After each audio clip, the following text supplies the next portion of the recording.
Hello and welcome back to Big Discussions. My name is Dr. Amahl Dunbar. I am the owner and the creator of this channel. Please like, share, and subscribe. All the information to my channel and my blog are on the banner for this for my channel. So I'm not going to go over that. I want to thank everyone who has subscribed thus far. Please share these videos and please help me grow the channel. Today is May 5th, 2019, so it is Cinco de Mayo, and as you can see, I have a guest with me this time. Not only am I not in my usual place, but I have a guest. This is my brother, Amahl Dunbar. You want to say something? Thank you, bro. Thank you for having me. I am a 3D animator, visual effects artist, and inventor. I have some background in filmmaking, so I've been looking forward to reviewing Avengers Endgame and sharing some knowledge with our viewers. Okay, so as I described in my second YouTube offering, comic books were very much a part of our upbringing, and we collected them pretty religiously at one point, and they were very instrumental in us learning how to read and just thinking about science. My channel and my blog have a science focus, and so these things are very, very near and dear to our hearts. And we've been both following the Marvel Cinematic Universe since it started about 10 years ago. We did some reviews on my blog when I first started it, and now we're here to offer this video review of Avengers Endgame. But before we get into the actual movie, I want to say something, give a little public service announcement, which should be pretty obvious, but when we went to go see the movie yesterday for the second time, there were some interesting things that happened in the theater. And just, for those of you who are watching, and please share this with your loved ones or your friends, when you go to see a movie, you're seeing it with other people. You've paid to get in, other people have paid to get in. So you want to be careful about talking in the theater while other people are attentively listening. You want to, if you have kids, you want to be careful about your kid kicking someone in front of them. If you have a cell phone, you want to turn the cell phone off, turn the ringer off. If it's important, take it into the hallway. And these kinds of courtesies can make the movie experience much more enjoyable for you and your fellow patrons, and not paying attention to these courtesies can ruin the experience for the people in the theater. Absolutely. Everyone in the theater paid to be there. Be courteous. It's a community space. We're there to enjoy the movie.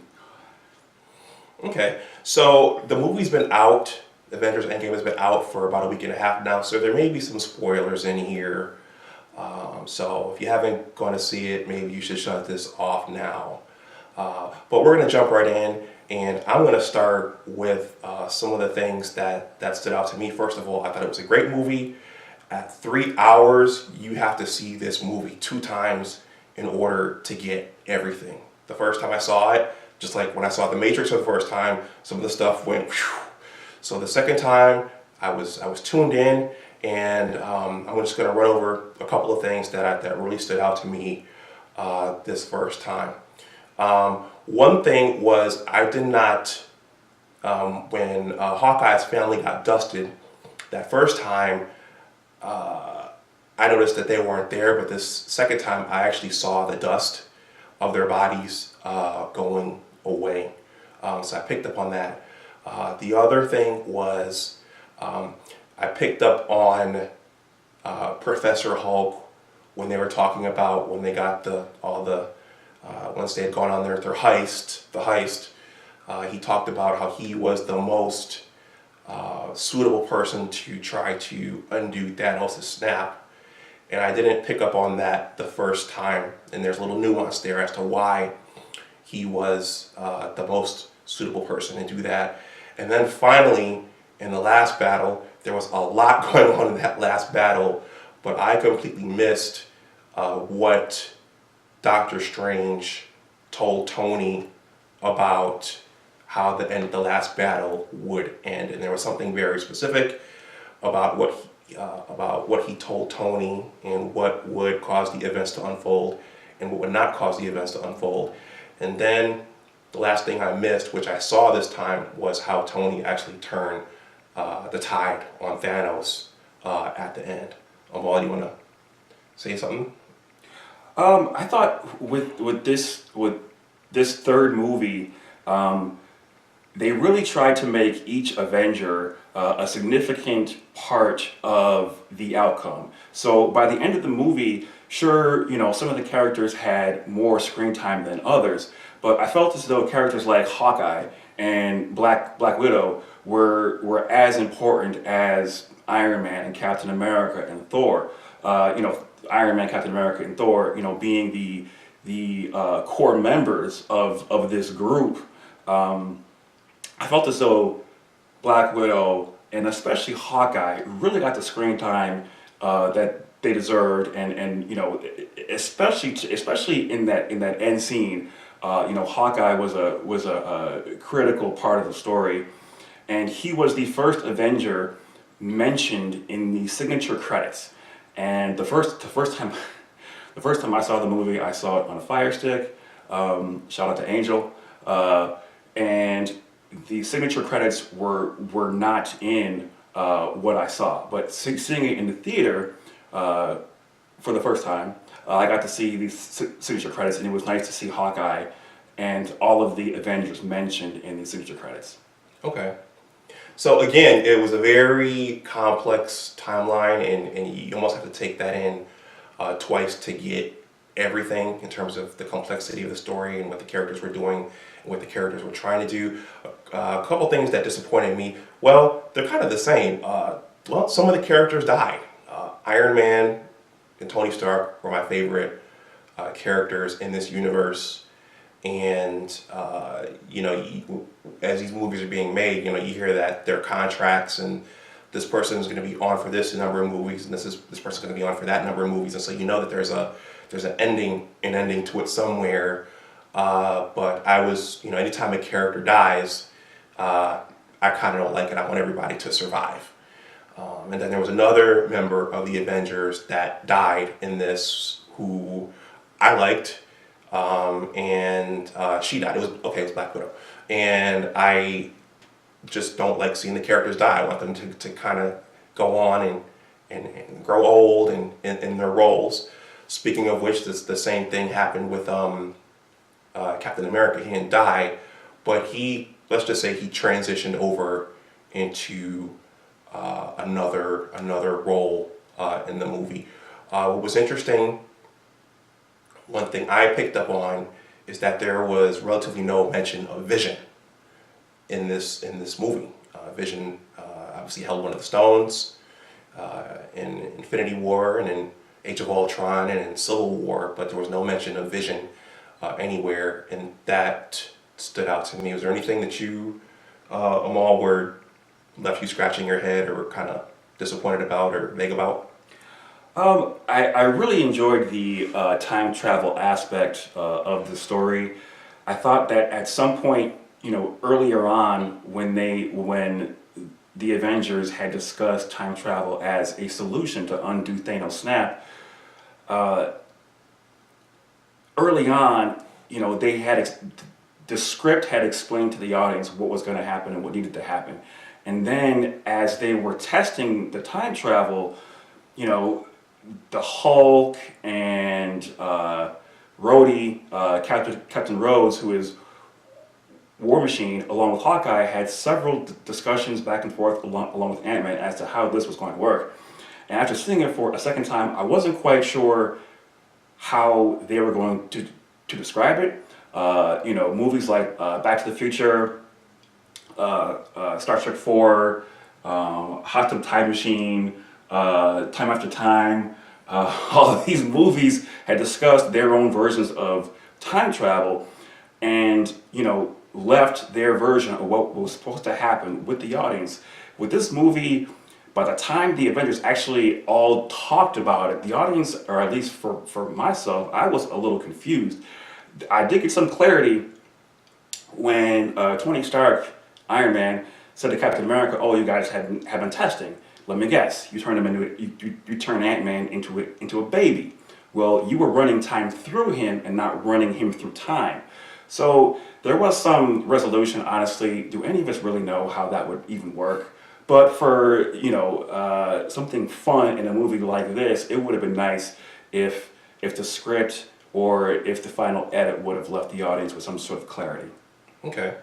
Yeah. Uh, Well, I was going to say, as you were saying that, one of the things that I was looking for that I didn't get was one of the things I enjoyed about Tony was his knowledge of engineering and physics and his ability to do mathematics in his head and put things together and break things apart. And I was really looking forward to seeing him play with the Pym particles and show us some of his calculations. And as a scientist myself, I really dig that stuff. But it was just, they didn't show that. It was kind of, he thought of the idea, Ant-Man told them about the quantum realm, and it just kind of all came together like this. So I was really looking forward to seeing Tony do his thing scientifically in a major way one last time. At the ending, you mentioned Star Trek. The ending, there was definitely a finality to it. So I guess this is the end of, I'm not going to speculate on which phase it was, but this is the end of a major phase. So either, obviously we're not going to see some characters anymore, but the main ones we've seen, we're going to see them less. So if you watched Star Trek VI, The Undiscovered Country, at the end, all the main cast members signed their name, and there was this official send-off telling us that, hey, we're not going to see these characters again. Fortunately, we did see Kirk and Scotty and Spock sporadically throughout the Star Trek world again, but this symbolized in this movie that we're really not going to see a lot of these characters again. I hope some of them pop up again in the universe, because I know that it's going to go forward. We got another Spider-Man movie coming out. right. There's going to be another Black Panther. So hopefully we'll see some of these people again, the ones that survived Endgame. Amahl, any last comments? You had mentioned it was nice to see Tony Stark explain what was happening, and Tony Stark, Iron Man, being the foundation or the cornerstone of this franchise. What was nice about the character in Robert Downey Jr.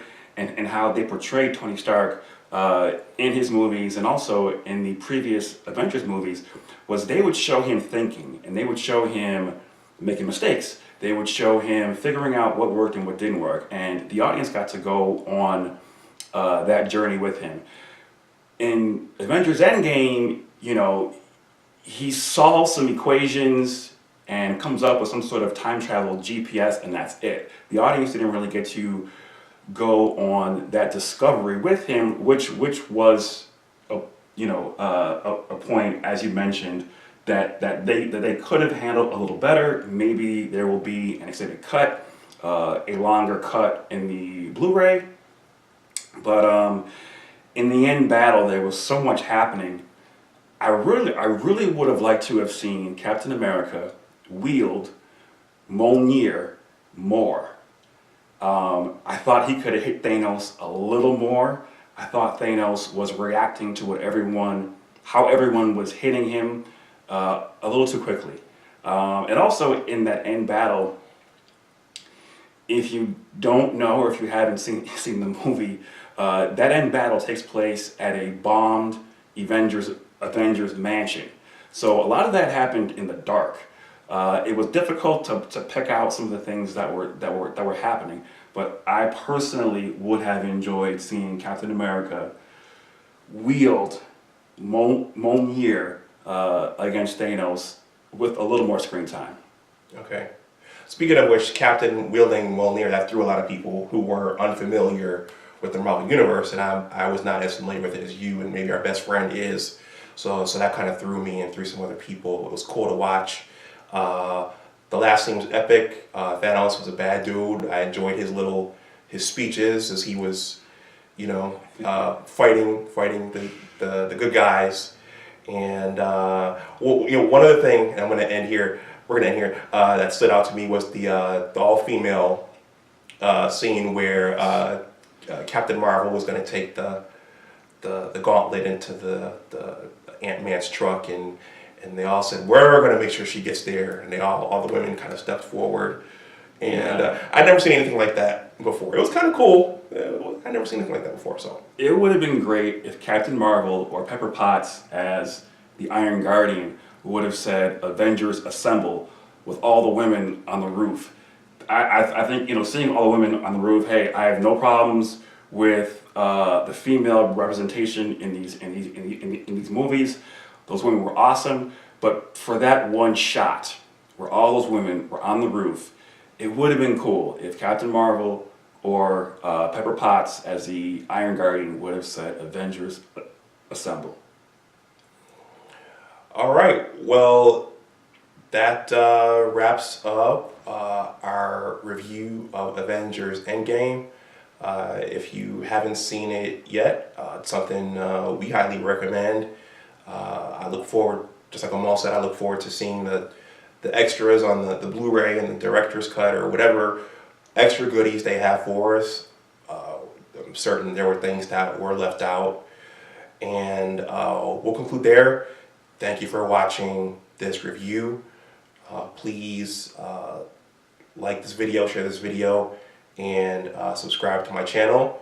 And I'm sure Amahl will be back on my channel several times in the future. Absolutely, I can't wait. So, and by the way, he's done all the artwork for the channel and for the blog, and so pretty much anything artistic that any of my art, he's pretty much done it. Just had to plug him. Anyway, Thank you, bro. with that, I will conclude. Thank you for watching, and I will see you next time. Bye-bye. Thanks. Bye.